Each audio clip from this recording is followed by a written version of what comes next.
আমি কোনো তৃণমূলের নেতায় আইনজীবী হইনি, তৃণমূলের নেতার দয়ায় আইনজীবী হইনি। আমি যেটা আইনত অন্যায় তার প্রতিবাদ আমি করব, আমাকে কেনা যাবে না, পরিষ্কার কথা। তো নতুন কিছু নয় বাংলার ক্ষেত্রে, এটা তো প্রমাণ দেখিয়েছিল সন্দেশখালী। যদিও সন্দেশখালীর মানুষজন তারা আবার ভোট উল্টো দিকে দিয়ে প্রমাণ করেছে যে রাজ্য সরকারের সব কিছুই সঠিক, কিন্তু এটা শুধু সন্দেশখালী বিচ্ছিন্ন ঘটনা নয়। এটা আমি আপনাদের তখনই বলেছিলাম যখন 2 মাস আগে সন্দেশখালী নিয়ে সরগরম হয়েছিল রাজ্য রাজনীতি। তৃণমূল নেতাদের সঙ্গে রাত না কাটালে হবে না। ইভেন আজকে থেকে প্রায় আমি 2.5 বছর আগের কথা বলছি, জনৈক একজন এসপির অফিস থেকে একজন অফিসার এসেছিলেন হাইকোর্টে। তিনি বলেছেন যে এমএলএ বা এমপিরা বাঁকুড়া, বীরভূম এই সমস্ত জায়গায় কিছু পার্টিকুলার এমএলএরা তারা পুলিশকে বলছেন অমুক মেয়েকে নিয়ে আসো, তমুক মেয়েকে নিয়ে আসো, এমনকি তারা কন্ডম পর্যন্ত কিনে দেওয়ার জন্য পুলিশের অধস্তন অফিসারদের তাদেরকে বলেন যে তোমরা গিয়ে কিনে নিয়ে আসো। এটা কিন্তু আমি উইথ এভিডেন্স বলছি, কারণ তিনি এই কথাটা আমাকে এসে এখানে বলে গেছেন, তারপরেই আমি এই কথাটা বলছি।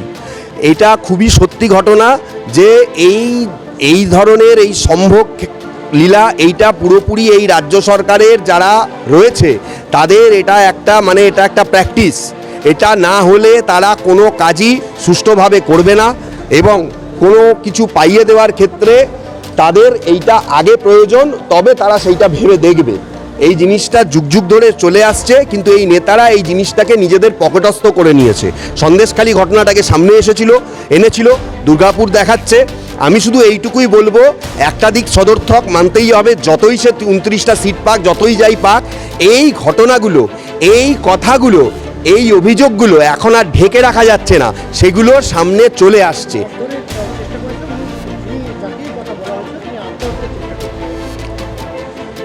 দেখুন, তিনি আত্মহত্যার চেষ্টা করেছিলেন না তাকে কোনোভাবে প্রভাব খাটানো হয়েছিল সেটাও তদন্ত সাপেক্ষ ব্যাপার। আমি বলবো যে যেখানে তার সঙ্গে এরকম নির্মম আচরণ করা হয়েছে সেখানে তার ভয় পাওয়ার তো কিছু নেই। আজকে যদি পুলিশ প্রশাসন তার পাশে না দাঁড়ায় তিনি আদালতের দ্বারস্থ হতে পারেন। সন্দেশখালীর ক্ষেত্রে মেয়েরা যথেষ্ট নিরাপত্তা পেয়েছে হাইকোর্টে আসার পর, সেখানেও তারা নিশ্চয়ই পাবে।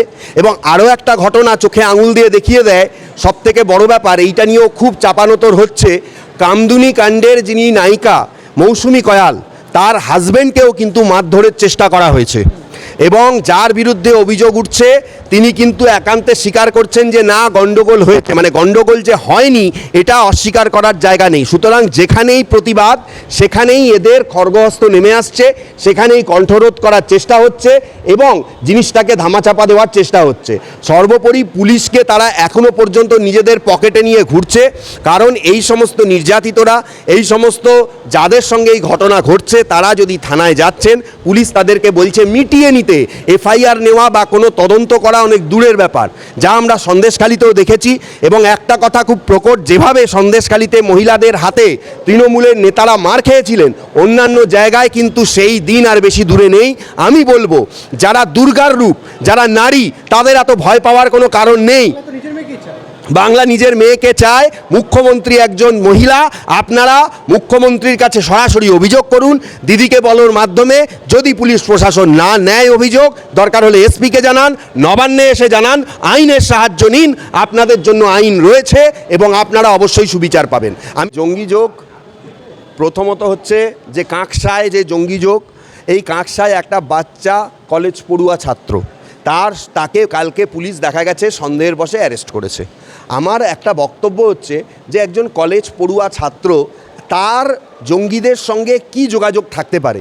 তার মনের মধ্যে তো এখন তার এটা ওঠার সময়, এটা তার বড় হওয়ার সময়। এখন সে চাকরির দিকে যাবে, এখন সে তার নিজের লাইফকে তৈরি করবে, তা না হলে সে জঙ্গি যোগের মধ্যে ঢুকে গেল। এটা কিভাবে সম্ভব হচ্ছে? কিভাবে বাংলাদেশের জঙ্গিরা বলুন, পাকিস্তানের জঙ্গিরা বলুন, আমি কিন্তু জানতাম যে বাংলাদেশ যতই গণ্ডগোল হোক একটা শান্তিপ্রিয় দেশ, এবং বাংলাদেশে বর্তমানে গণপ্রজাতন্ত্রী যে সরকার তারা জঙ্গি দমনের বিরুদ্ধে রয়েছে এবং যথেষ্ট ভালো ভালো কাজও তারা করছে। পদ্মা সেতু নির্মাণ করেছে, মেট্রো রেল হচ্ছে এবং সেখানে জঙ্গি দমন কঠোরভাবে হচ্ছে। রাজ্য সরকারও তার দায় এড়াতে পারে না। এখানকার কোনো এমএলএ এমপির সঙ্গে তারা সেটিং করছে, তার দলের লোকদের সঙ্গে, তারা শাসক দলের লোকদের সঙ্গে তারা সেটিং করছে, করে তারা বিভিন্ন হাত ঘুরে এই সমস্ত জিনিসগুলোকে তারা করে নিচ্ছে, এমনকি এখানে তারা ভাষা ভাড়াও নিয়ে নিচ্ছে, কেউ কোনো অভিযোগ করছে না। না হলে আপনি বলুন মুজাহিদিন মানে জঙ্গি নিউ টাউন থেকে কিভাবে ধরা পড়ে, একটা কলেজ ছাত্র কাঁকসার সে কীভাবে একটা জঙ্গি সংগঠনের সঙ্গে যুক্ত হয় এবং সেখানে পরিষ্কার দেখা যাচ্ছে জঙ্গি সংগঠনের সঙ্গে কাগজপত্র তার কাছে পাওয়া যাচ্ছে, জঙ্গিরা তার কাছে আসতো, পুলিশ সমস্ত ইনভেস্টিগেশন করেছে। আমার যেটা মনে হয় পশ্চিমবঙ্গটাকে একটা সেফ করিডোর হিসাবে ব্যবহার করা হচ্ছে। এরা হচ্ছে জঙ্গিদের থেকেও বড় জঙ্গি, এটা বলতে আমি বাধ্য হলাম। কারণ হচ্ছে যে এই যারা বলছে রাত না কাটালে কোনো কিছু করা যাবে না, তার কারণ হচ্ছে যে দেখুন ব্যাপারটা হচ্ছে যে আপনি একটা জায়গায় খেটে খুঁটে নিয়ে গেলেন, আপনাকে দেখে ভোট হয়েছে, আমি ধরে নিলাম যে রিগিং হয়েছে, যা হয়েছে, তবুও মানুষ আপনাকে ভোট দিয়েছে, আপনি 29টা সিট পেয়েছেন, এই ভোটে পেয়েছেন যে ভোট আপনার নিজের ভোট নয়, যে ভোট কেন্দ্রীয় সরকারের ভোট, সেই ভোটেও আপনি মেজরিটি পেয়েছেন, তার মানে মানুষ আপনাকে চেয়েছে। কিন্তু আপনাদেরই দলের লোক তারা যদি আজকে বলে রাত না কাটালে হবে না, হ্যাঁ আবাসনের প্রকল্প আগে বিডিও ছেলেমেয়েরা পাবে, অমুক নেতার ছেলেরা পাবে, জমি ফিরিয়ে দিচ্ছি তারপরে ভোট দিন তারা, দেখুন মানুষকে কতদিন আর বোকা বানাবেন। আর আমিও অবাক হয়ে যাই মানুষ আর কতদিন বোকা হয়ে থাকবে। পাওয়ার রাজনীতি যদি বন্ধ না করা যায় তাহলে এই জিনিস চলতেই থাকবে। তৃণমূল কংগ্রেসকে ধন্যবাদ দেবেন না, এই যে রাত না কাটালে কাজ নেই? না, আমি ধন্যবাদ দিতে পারছি না। তার কারণ হচ্ছে যে তৃণমূলের নেতারা এই ধরনের কথাবার্তা বলেন, আমি মনে করি তাদের স্থান হচ্ছে জেলের মধ্যে হওয়া উচিত।